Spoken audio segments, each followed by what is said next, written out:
Baik. Ini yang pertama kaitannya dengan masbuk. Kapan seseorang disebut masbuk? Ya. Di sini sebenarnya ada dua pendapat ya. Dalilnya adalah la sholata liman lam yaqra bi Fatihatil Kitab.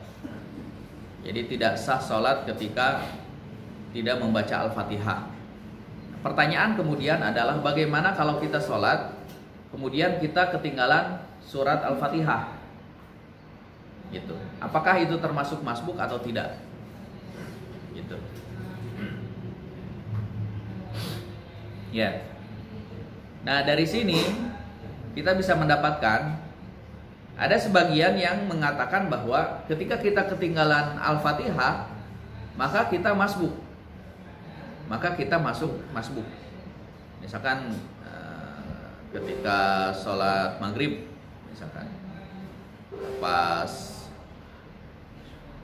kita sholat datang ke masjid, imam sudah mengucapkan waladhdallin amin. Jadi ketika kita masuk sudah sedang membaca surat.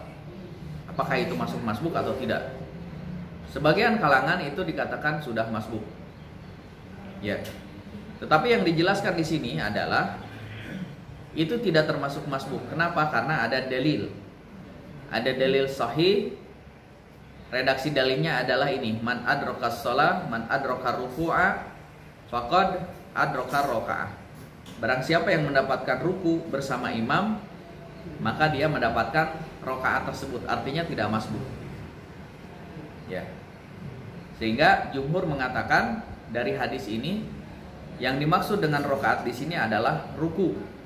Maka yang mendapati imam dalam keadaan ruku, kemudian ia ruku, maka ia mendapatkan satu rakaat tersebut. Artinya tidak masbuk. Ya. Prakteknya kita yang mana? Yang ketinggalan Al-Fatihah masbuk atau yang ketinggalan ruku kita masbuk? Ya. Cuman ada fenomena ketika imam sudah ruku, lari-lari ikut, tiba-tiba ikut ruku gitu ya. Nah, apakah yang seperti itu masuk kategori ini atau bagaimana? Ya. Ya ditanya hati nurani aja kalau seperti itu ya. Yang jelas kalau dalam fikih ketika kita ikut berjamaah kemudian kita mendapatkan ruku bersama imam, maka tidak masuk masbuk. Walaupun kita juga menghargai ada yang pendapat kalau ketinggalan Al-Fatihah berarti dia juga sudah termasuk masbuk. Oke ya.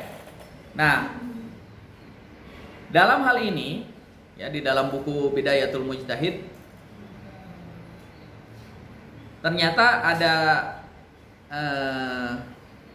ada tiga ya, ada tiga pendapat.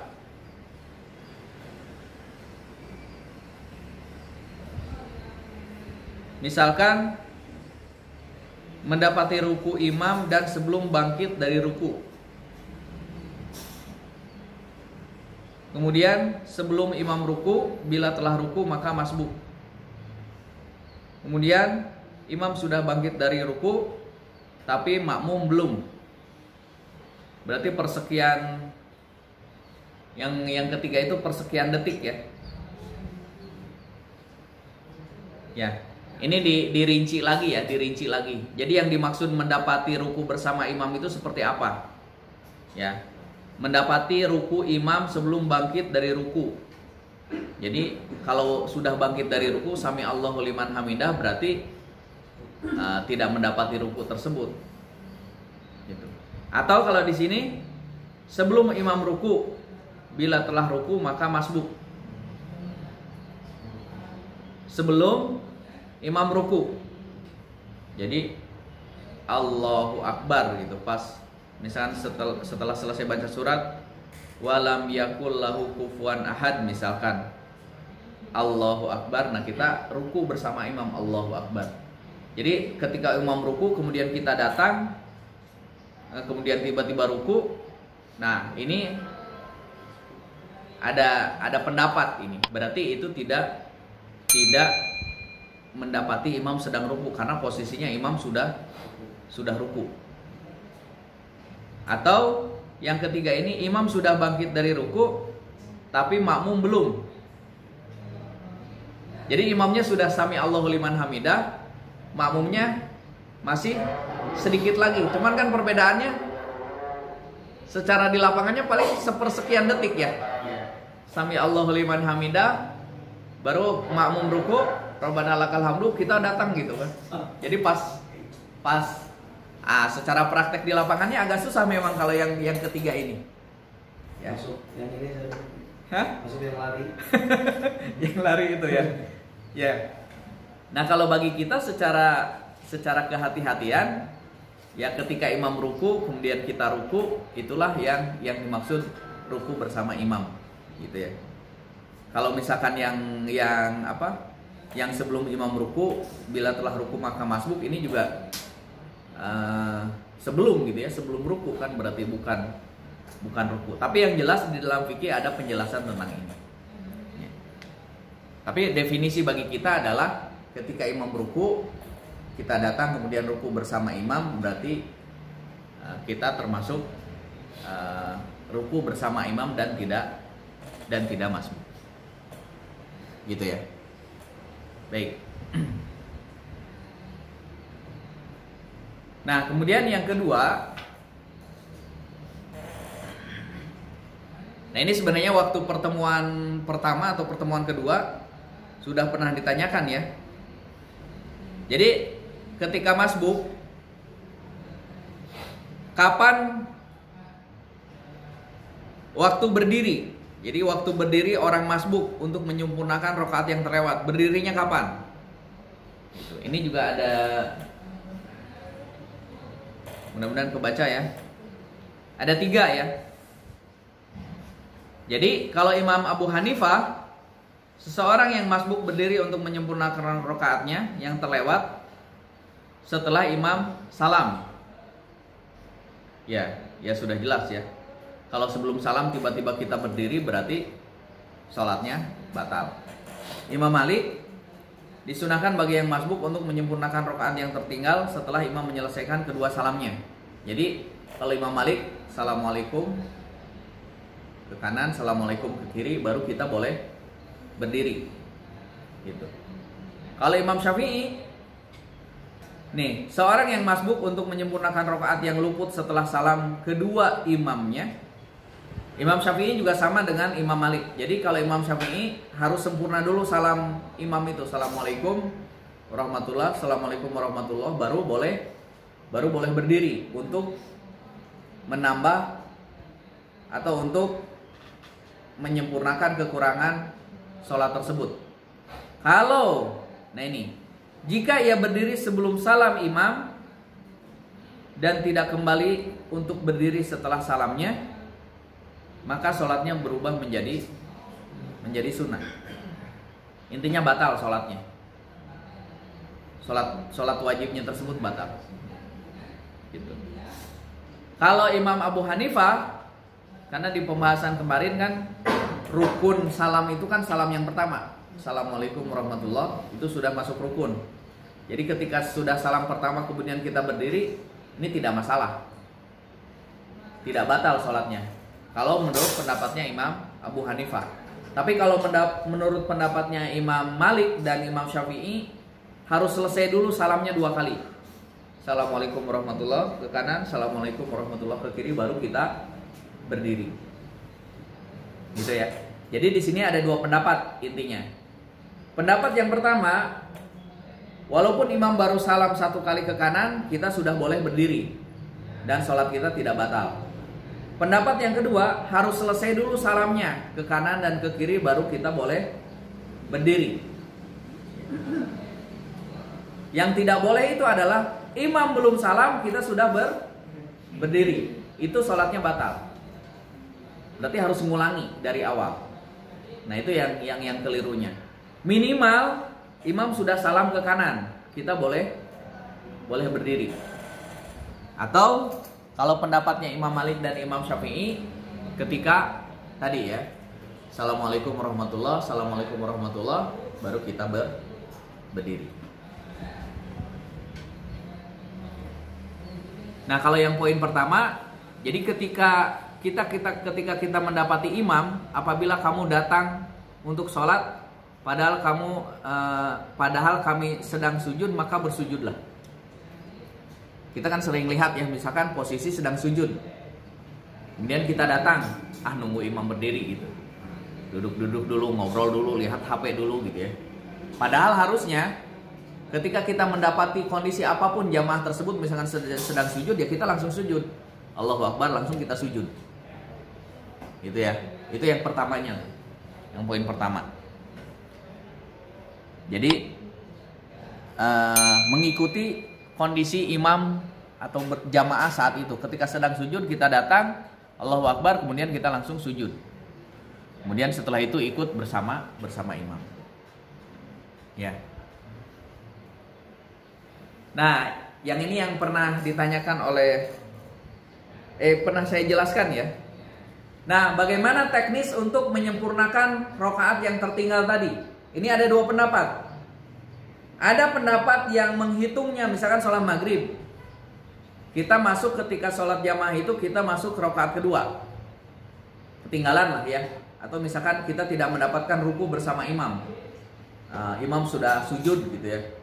Atau tadi imam sudah bangkit dari ruku gitu. Nah, berarti kan kita ketinggalan satu rokaat, ya kan?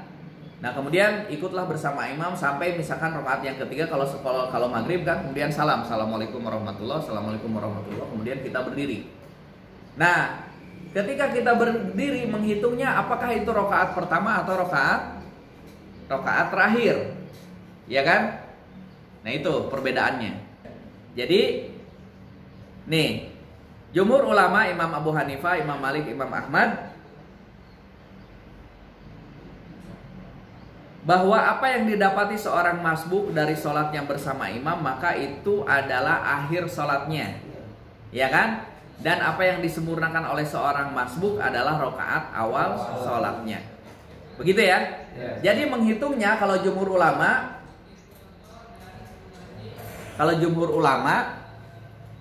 ketika kita misalkan sholat maghrib tadi ya, ketinggalan satu rokaat.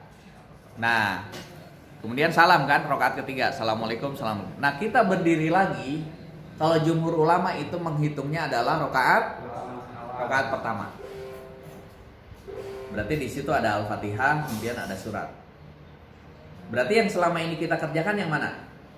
Nah, kita ngikuti mazhab Imam Syafi'i, karena kita ngitungnya bahwa ketika kita masbuk itu adalah rokaat terakhir. Dan kita menghitungnya rokaat pertama itu ketika kita awal masuk sholat. Walaupun itu hitungan imam atau jamaah itu rokaat kedua, tapi kita menghitungnya itu adalah rokaat pertama. Sehingga pas sudah salam, assalamualaikum, kita berdiri lagi, kita menghitungnya itu adalah rokaat ketiga. Kalau contoh yang tadi, contoh sholat maghrib misalkan, ya. Nah itu Imam Syafi'i.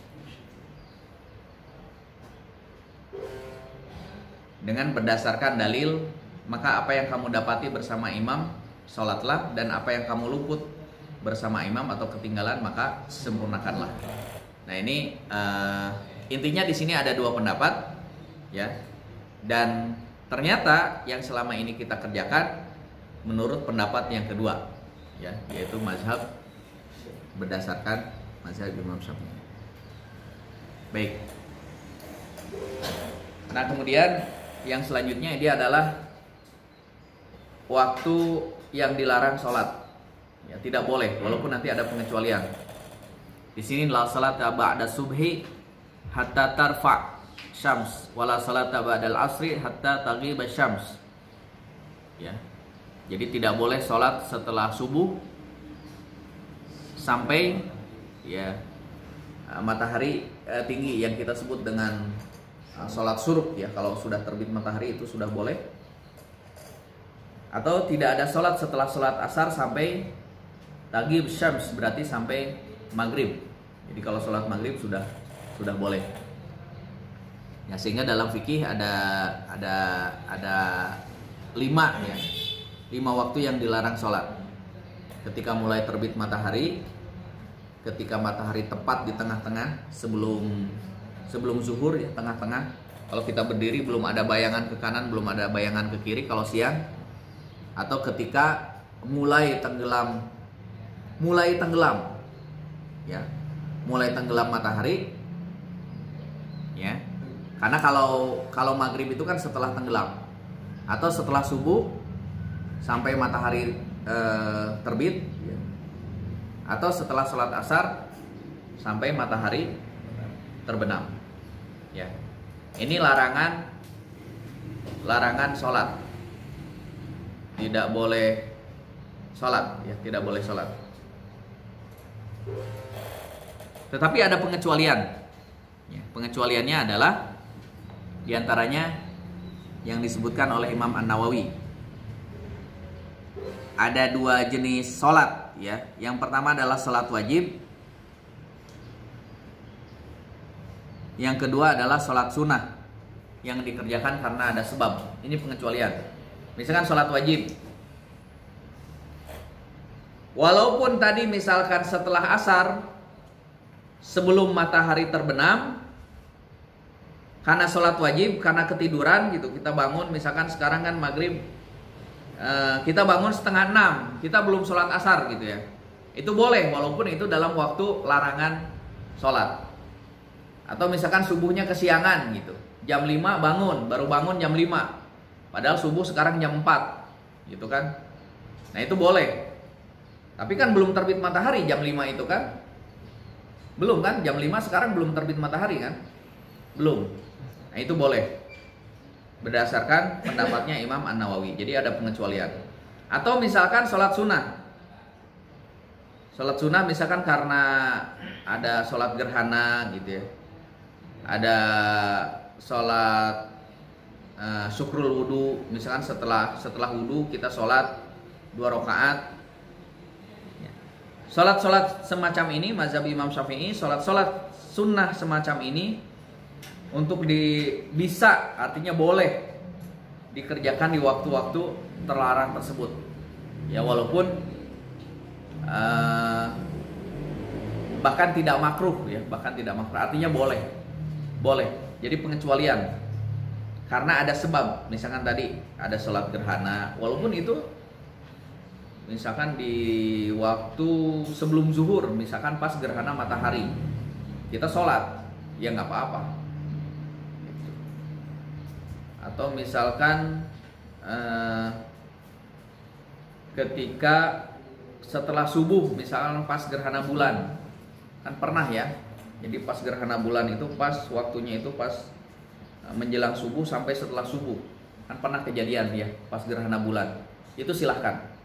Atau misalkan sholat sunnah yang lainnya, artinya ada pengecualian, walaupun misalkan kita menunggu maghrib, misalkan jam 5 atau setengah 6 ya, wudu, kemudian masuk ke masjid, kita kan sholat 2 rakaat tahiyatul masjid, ya nggak apa-apa. Padahal itu di waktu larangan sholat kan, tapi nggak apa-apa karena ada sebab kita sholat tahiyatul masjid atau kita sholat syukrul wudu, sholat sunnah 2 rakaat setelah wudu, itu diperbolehkan, itu silahkan.